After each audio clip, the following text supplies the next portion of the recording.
जब से होश संभाला है भाभी के हाथ का खाना ही याद है मुझे। मैं बहुत छोटा था जब माँ गुजर गई थी। हम दोनों भाइयों की उम्र में बहुत ही ज़्यादा अंतर था। बड़े भैया उस समय यही कुछ 19-20 साल के रहे होंगे। पिताजी दूसरी शादी नहीं करना चाहते थे, इसलिए उन्होंने भैया की शादी करवा दी। उस जमाने में माता पिता जो कहे वह पत्थर की लकीर बन जाती थी। भैया ने पिताजी का विरोध नहीं किया, चुपचाप शादी के मंडप में बैठ गए।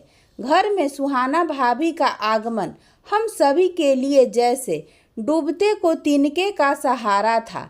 दुबली पतली, सांवला रंग, लंबे लंबे बाल, साधारण नैन नक्श वाली भाभी की उम्र कुछ ज़्यादा खास नहीं थी। कच्ची उम्र में ब्याह होने के कारण भाभी को गृहस्थी का ज्ञान नाम मात्र का ही था।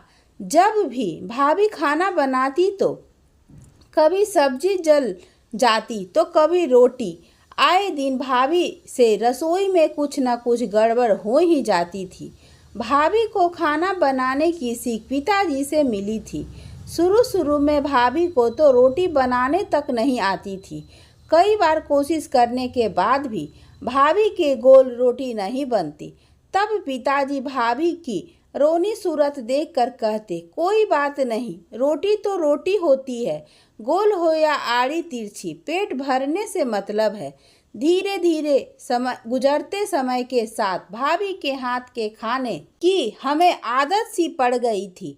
इसलिए जब कभी भाभी कुछ समय के लिए मायके चली जाती, हम सभी की तो जान ही निकल जाती। पिताजी ज़्यादा देर चूल्हे के आगे नहीं रह सकते थे, उन्हें खांसी आने लगती थी। ऐसे में भाभी की अनुपस्थिति में भैया खाना बनाते और उनके हाथ के खाने के क्या कहने।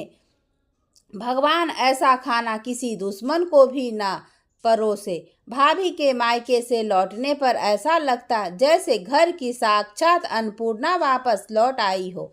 फिर तो भगवान से यही प्रार्थना करता कि हे भगवान, भाभी को मायके मत जाने देना।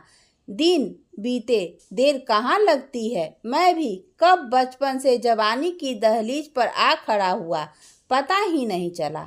स्कूल का अंतिम साल था, पर पढ़ाई के अलावा मेरा मन कहीं और लगा रहता। एक तरफ से कह सकते हैं कि मैं एक तरफा प्यार में पड़ गया था। सुंदर कोमल काया की स्वामिनी अनूपा मेरे साथ ही पढ़ती थी। सबसे आगे बेंच पर बैठती थी और मैं सबसे पीछे। अनूपा जिस दिन स्कूल नहीं आती उस दिन मेरा मन स्कूल में एक पल के लिए नहीं लगता। एक दिन मौका देखकर अकेले में मैंने उससे अपने दिल की बात कह दी। अनूपा, मैं तुम्हें दिल से चाहता हूँ, तुम्हारे बिना एक पल भी जी नहीं सकता।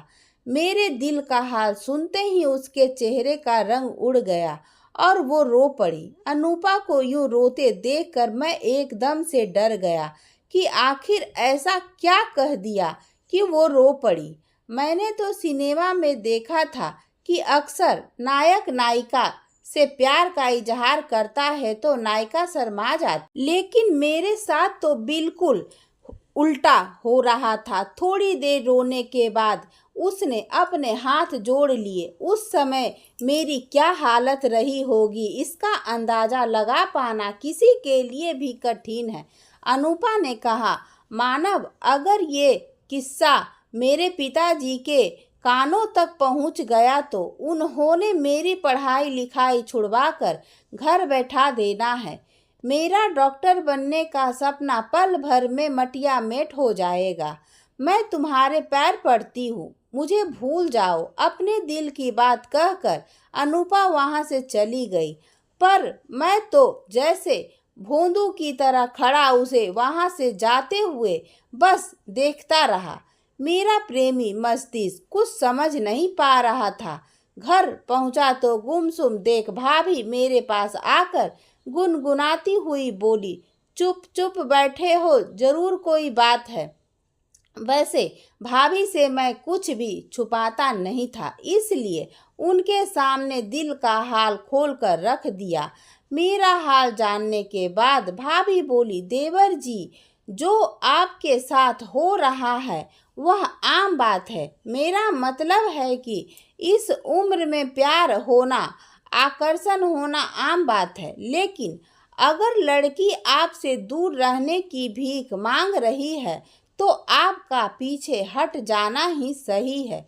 स्त्री की भावनाओं का सम्मान करने में ही पुरुष का पुरुषत्व है, ना कि उसे जबरन प्रेम के लिए मजबूर करने में। भाभी की बातों ने मुझ पर गहरा असर डाला और उस दिन के बाद से ही मैंने धीरे धीरे अनूपा को अपने दिलो दिमाग से निकाल फेंका और अपनी पढ़ाई में रम गया।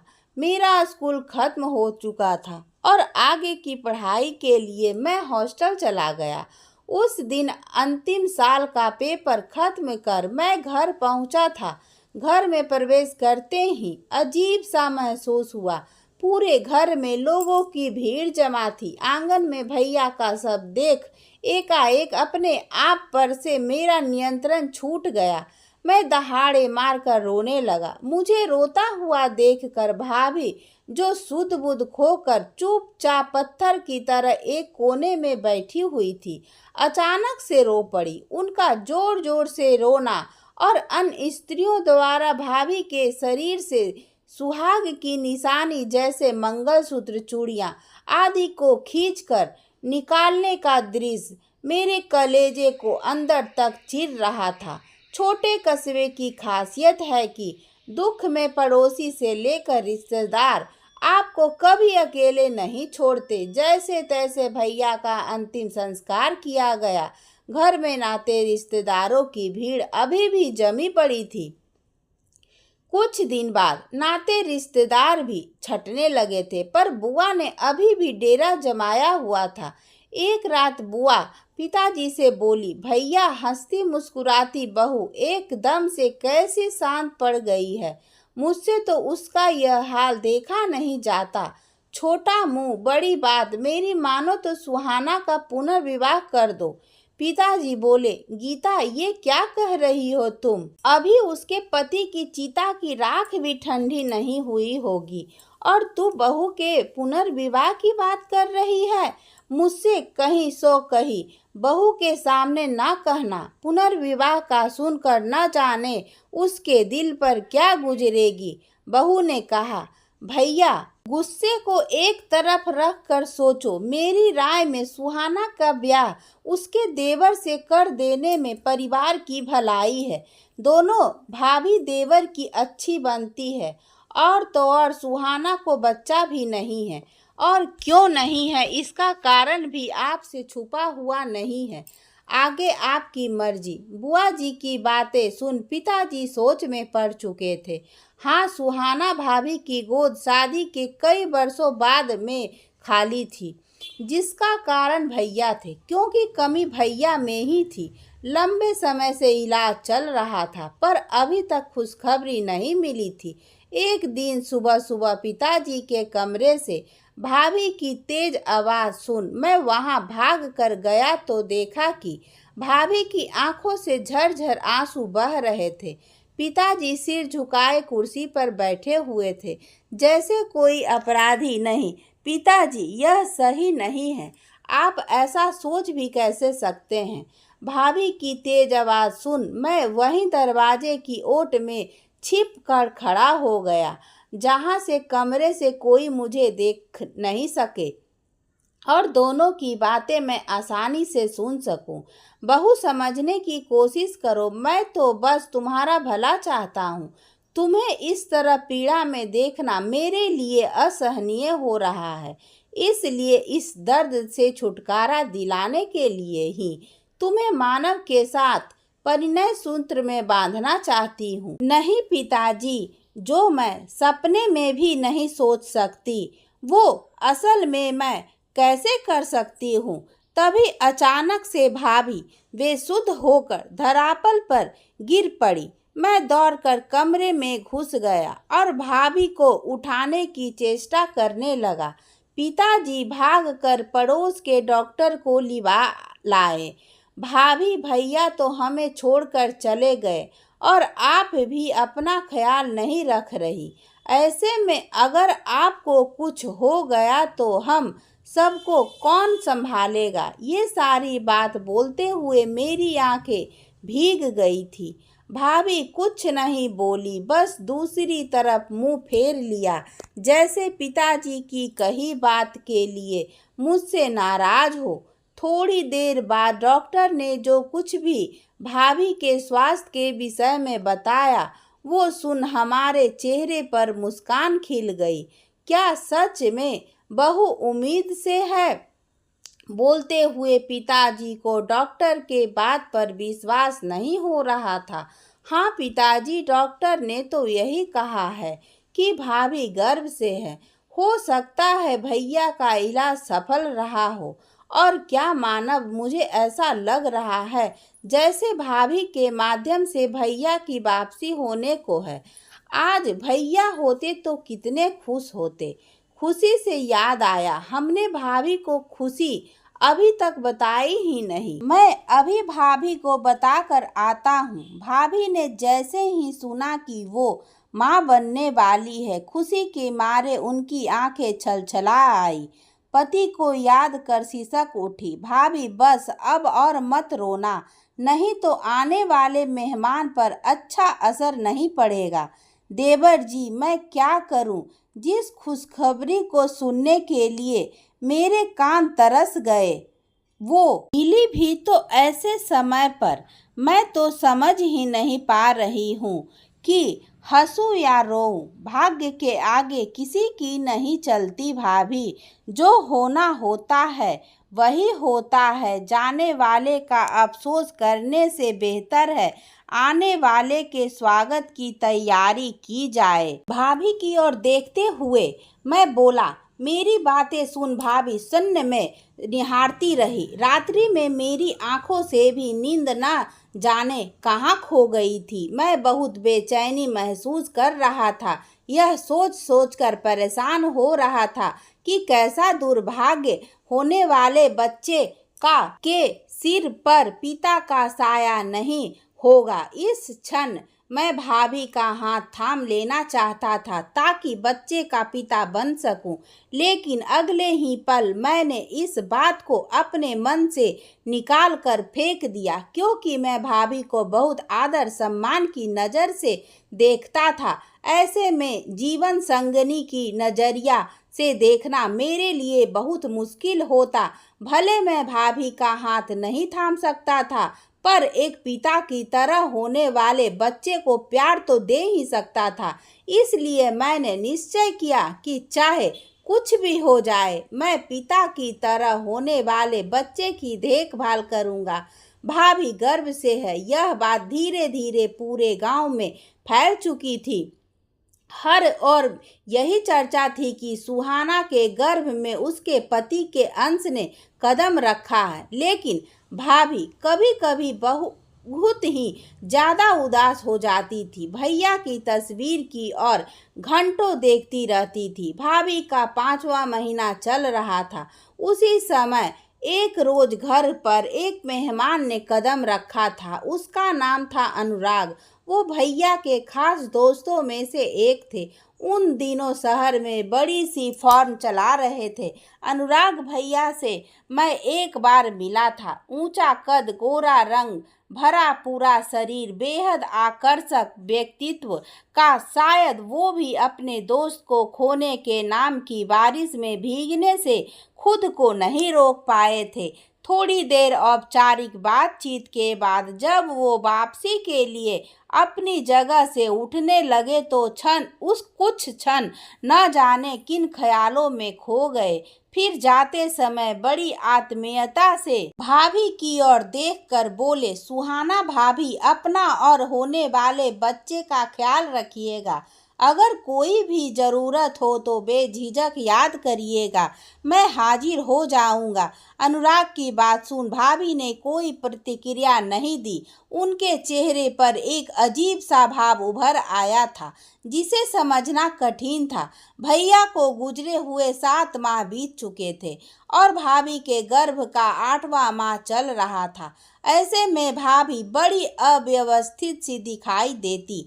बड़े हुए गर्भ के कारण उन्हें बैठने उठने में बड़ी कठिनाई हो रही थी। उस शाम बड़ी जोरों की बारिश हो रही थी।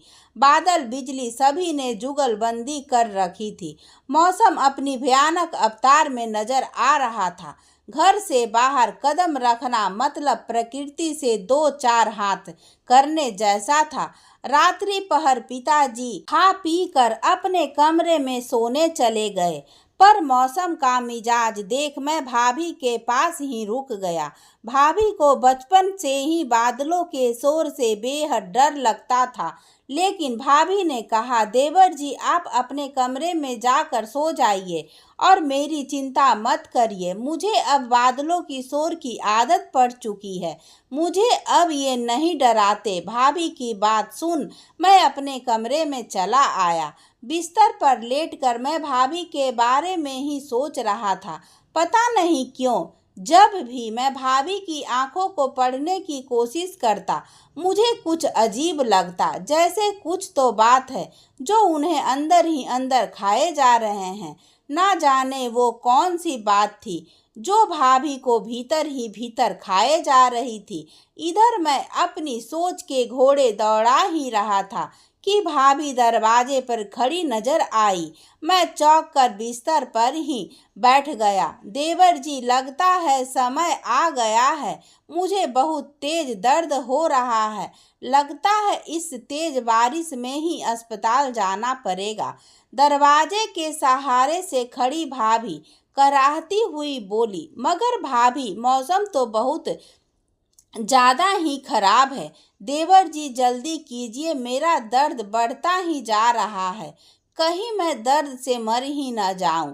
भाभी दर्द से कराहती हुई फिर बोली, भगवान अब तुमने ठान ही ली है कि बच्चा इस बिजली बरसात में इस दुनिया में आए तो यही सही। बोलते हुए मैंने कमर कस ली कि अब चाहे आंधी आए या तूफान, भाभी का बच्चा अस्पताल के बिस्तर पर ही जन्म लेगा। जीप पर भाभी को बिठाकर पड़ोस की काकी को बुला लाया ताकि वे रास्ते में भाभी को हिम्मत देती रहे। आखिर मेरे लिए ये सब नया था, कैसे क्या बोलना है इसका भी ज्ञान नहीं था। घंटे भर रास्ते की कठिनाइयों से जूझते हुए हम अस्पताल के द्वार पर खड़े थे। भाभी का बहुत ही बुरा हाल था। वो पसीने से लथपथ, दर्द से बुरी तरह छटपटा रही थी। सुबह के 5 बजे थे। मेरी आंखें नींद से बोझिल हो रही थी कि तभी नर्स ने मुझे झकझोर कर उठाया। बधाई हो, लड़का हुआ है। मेरी खुशी का ठिकाना नहीं था। मैंने झट से हाथ बढ़ाकर बच्चे को गोद में ले लिया और नर्स के हाथ में एक छोटा सा सिक्का थमा दिया। वो मुस्कुराती हुई वहां से चल गई। बच्चा इतना छोटा था और इतना कोमल था कि उसे अपने गोद में थामने में ही भी बड़ा डर लग रहा था कि कहीं मैं इसे गिरा न दूं। भाभी ने बच्चे को अभी तक नहीं देखा था। वो अत्यधिक थकान के कारण सो रही थी। ऐसे में मैं मुन्ने को गोद में थामे उनके बिस्तर के पास बैठ गया। मैं मुन्ने को गोद में चिपकाए बैठा हुआ था कि तभी मेरी नज़र दरवाजे के बाहर से गुजरते हुए डॉक्टर राय पर पड़ी। भैया के मुंह से सुना था कि डॉक्टर राय से ही उनका इलाज चल रहा था। मैं उन्हें धन्यवाद देने के इरादे से उनके पीछे गया। डॉक्टर राय हमारे दूर के रिश्ते में थे। ऐसे में भैया के गुजरने के बाद उन्हें नहीं मालूम था कि उनका इलाज सफल रहा।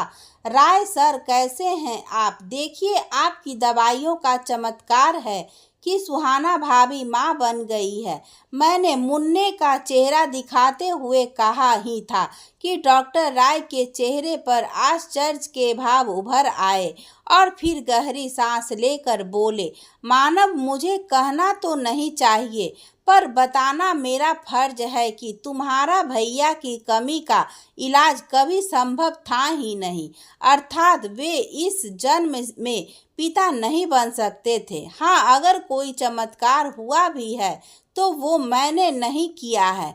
खैर, जो भी हो, तुम्हें चाचा बनने की बहुत बहुत बधाई। डॉक्टर राय की बात सुन झटका सा लगा।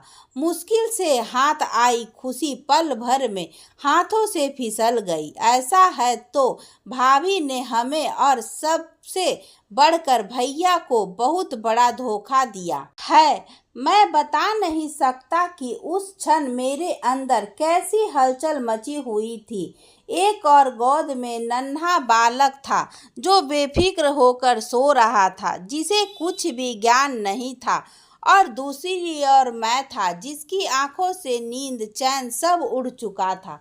अगर ये बच्चा सुरेंद्र भैया का नहीं तो फिर किसका है, और कौन है इसका पिता? मुझे भाभी के बात करनी ही होगी। अस्पताल से छुट्टी मिल गई थी। भाभी और बच्चा दोनों ठीक ठाक घर आ गए थे। पिताजी पोते को देख फूले नहीं समा रहे थे, लेकिन मेरे चेहरे पर खुशी का नामो निशान नहीं था। मेरा सिर दर्द से फटा जा रहा था।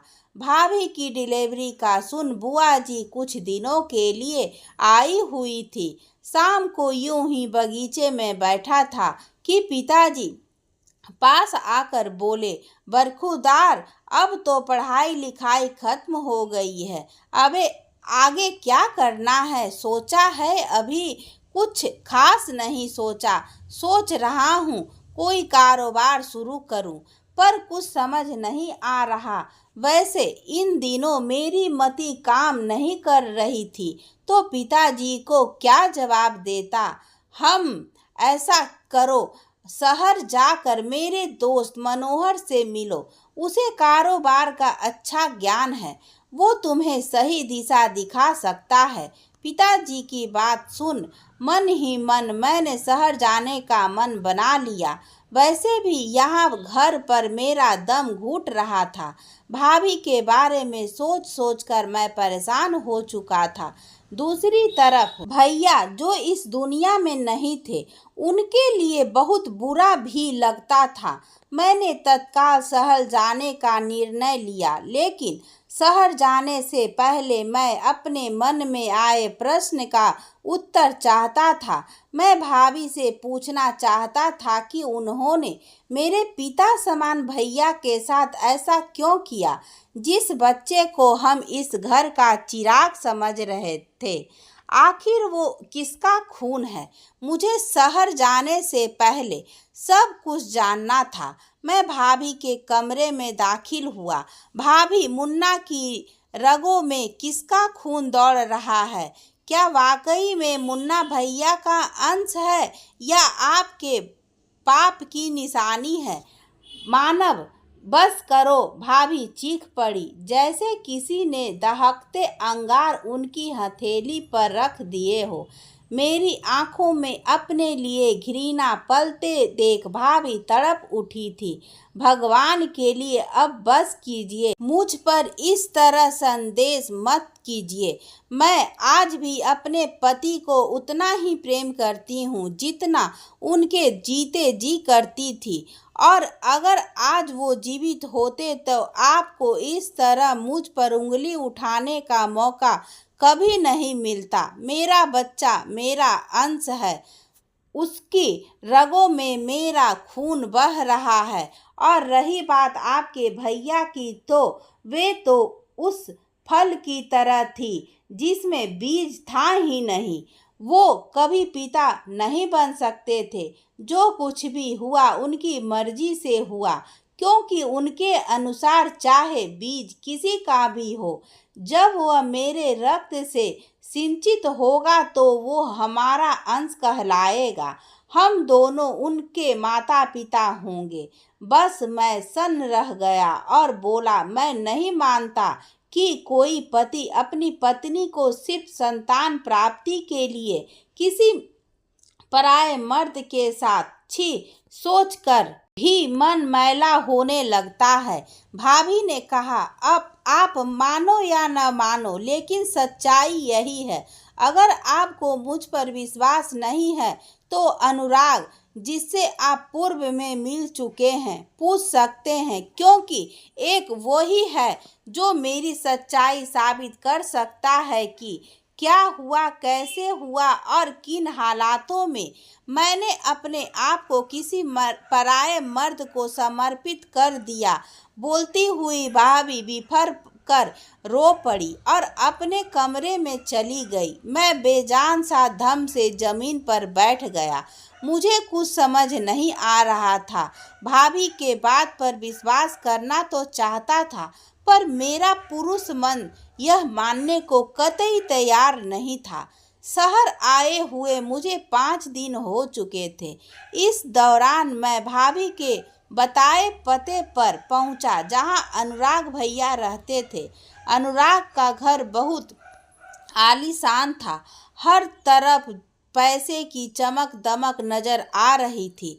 पर्दे से लेकर फूलदान, मेज, कुर्सी सभी बहुत सुंदर था। पता नहीं क्यों मुझे बड़ी घबराहट सी होने लगी थी। उस दिन मैं अनुराग भैया से नहीं मिला। मेरा शहर में रुकने का मन नहीं हुआ। मेरा मन कहने लगा, मुझे अनुराग से नहीं, सुहाना भाभी से सच जानना है। अक्सर लोग अपनों से ज़्यादा गैरों पर विश्वास करते हैं, लेकिन मैं यह गलती नहीं करना चाहता था। मैं शाम में घर वापस लौट आया। पिताजी से कहा कि मेरी तबीयत ठीक नहीं थी, इसलिए मैं वापस आ गया। बुआ जी मुन्ने को लेकर टीका लगवाने गई थी। पिताजी बाहर बाजार गए हुए थे।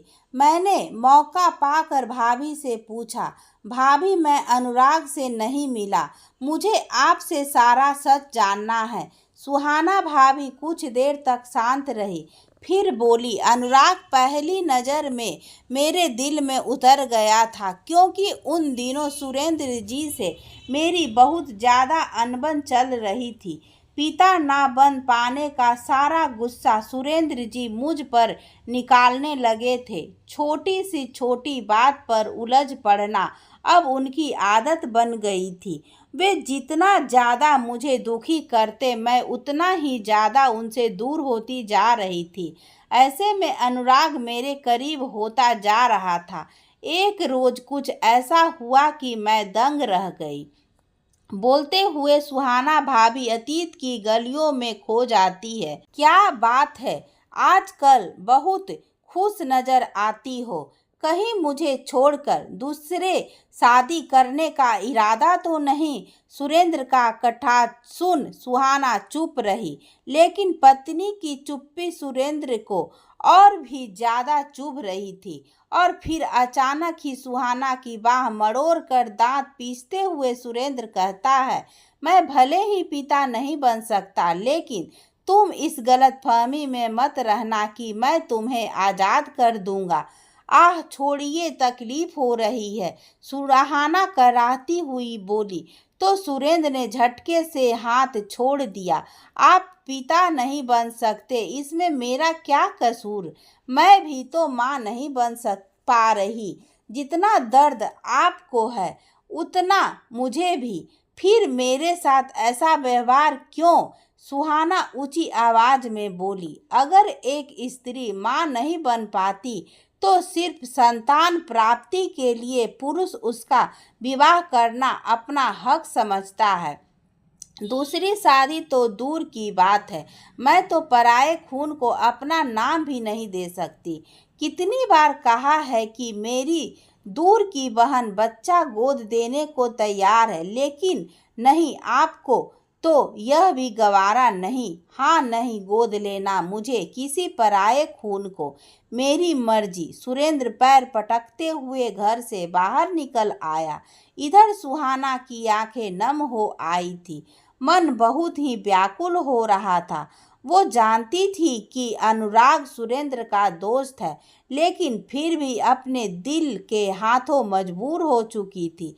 एक रात अनुराग ने नए साल के अवसर पर अपने घर पार्टी रखी थी। सुरेंद्र और सुहाना भी पार्टी में गए थे। पीते खाते काफी रात हो गई थी। सारे मेहमान जा चुके थे। अनुराग और सुहाना के रिश्ते प्रेम और हमदर्दी के थे। दोनों एक दूसरे को चाहते थे, लेकिन कभी अपनी मर्यादा नहीं लांघी। लेकिन पार्टी की रात वो सब हो गया जो नहीं होना चाहिए था। एक ब्याहता के लिए मर्द के बिस्तर तक पहुंचना। छी! सुबह जब सुहाना की नींद खुली तो सुरेंद्र को कुछ कहते हुए सुना। अनुराग यार, तेरी वजह से आज मैं अपने मकसद में कामयाब रहा। अगर मैं सीधे सीधे सुहाना को ऐसा करने को कहता तो शायद वो कभी नहीं मानती, लेकिन तुम्हारे चक्कर में फंसकर उसने वो किया जो करवाने के लिए मैं उसे कभी राजी कर ही नहीं सकता था।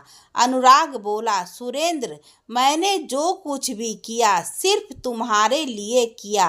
अब देखना, कुछ ही समय में भाभी कुछ खबर जरूर देगी। बोलते हुए अनुराग की आंखें नम हो गई थी। सुहाना एक बड़े षड्यंत्र का शिकार हो गई थी और उसे इसकी भनक भी नहीं थी। सुहाना का सर चकरा रहा था। वो उन बातों का मतलब समझ नहीं पा रही थी, क्योंकि उनको शरबत के साथ कुछ नशीली दवा दी गई थी। उस रात के बाद अनुराग सुहाना से दोबारा नहीं मिला। सुहाना मिलना चाहती थी, लेकिन अनुराग ने इनकार कर दिया।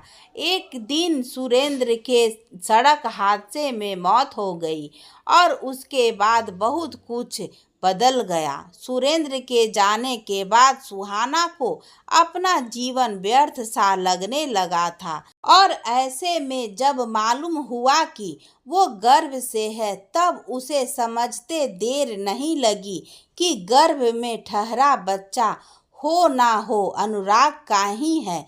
कई बार मन किया कि मैं अपनी जान ले लूं, लेकिन फिर इस बच्चे के बारे में सोचती, भले ही ये अनुराग का अंश नहीं, लेकिन इसे मैंने अपने रक्त से सिंचित किया है। कहते हुए भाभी ने गहरी सांस ली। लगता था लंबे अरसे बाद मन पर रखा कोई बहुत भारी बोझ उतर कर फेंका हो। भाभी, आपने मुझे बताया भी नहीं। आपने मुझे इतना पराया कैसे कर दिया? हो सकता है कि हम मिलकर कुछ हल निकाल सकते थे। मैं बहुत दया भाव लिए बोला, क्या कहती कि मैं शादीशुदा होकर किसी पराये मर्द के प्यार में पड़ गई थी। आखिर गलती मेरी भी थी। अगर मैं अंदर से मजबूत होती और अनुराग के इरादे पहचान पाती तो ये सब होता ही नहीं। भाभी, आप स्वयं को दोषी ठहराना बंद कीजिए। इससे कुछ बदल तो नहीं जाएगा। वो समय ही ऐसा था जिसके फेर में पड़कर आप परिस्थितियों में फंस गई थी। आपकी जगह कोई और औरत भी होती तो शायद वो भी इस चक्रव्यूह से नहीं बच पाती जो आपके लिए बिछाया गया था। खैर, जो हुआ सो हुआ, लेकिन अब मैं आपको और मुन्ने को अकेला नहीं छोड़ सकता। सुहाना भाभी बोली, देवर जी, मैं आपके लायक नहीं थी, इसलिए मैंने इस शादी का प्रस्ताव पहले ही ठुकरा दिया था। मैंने कहा, अपने लिए ना सही, मुन्ने के लिए इस शादी को अपनी स्वीकृति दे दो। आप ही सोचो, कल को मैं किसी और से शादी करता हूँ तो बाद में आपका और मुन्ने का ध्यान कौन रखेगा? मैंने पिताजी से और बुआ से बात की। मैं सुहाना भाभी को और बच्चे को अपनाना चाहता हूँ। मैंने सुहाना भाभी को बहुत समझाया, तब जाकर वो इस शादी के लिए तैयार हुई। 2 साल बाद एक चिट्ठी आई। भेजने वाले का नाम अनुराग लिखा था। उसने सुहाना से माफ़ी मांगी और कहा था कि मैं सचमुच तुमसे प्यार करने लगा था, लेकिन सुरेंद्र के कहने पर जो पाप मैंने किया था उसने मुझे खुद की नज़रों में गिरा दिया। मैं तुम्हारा सामना नहीं कर सकता था, इसलिए मैं विदेश जाकर सेटल हो गया हूँ। आशा करता हूँ तुम भी अपने जीवन में खुश होगी। मैंने वो चिट्ठी पढ़ी और उसे फाड़कर फेंक दी, क्योंकि आज सुहाना मेरे और मेरे 2 बच्चों के साथ बहुत खुश थी। मैं नहीं चाहता था कि सुहाना अपने अतीत को याद करके दुखी हो। जीवन आगे बढ़ने का नाम है। तो आज की कहानी में बस इतना ही। कहानी पसंद आई हो तो वीडियो को लाइक करें। चैनल पे नए हैं तो चैनल को सब्सक्राइब करें। धन्यवाद दोस्तों।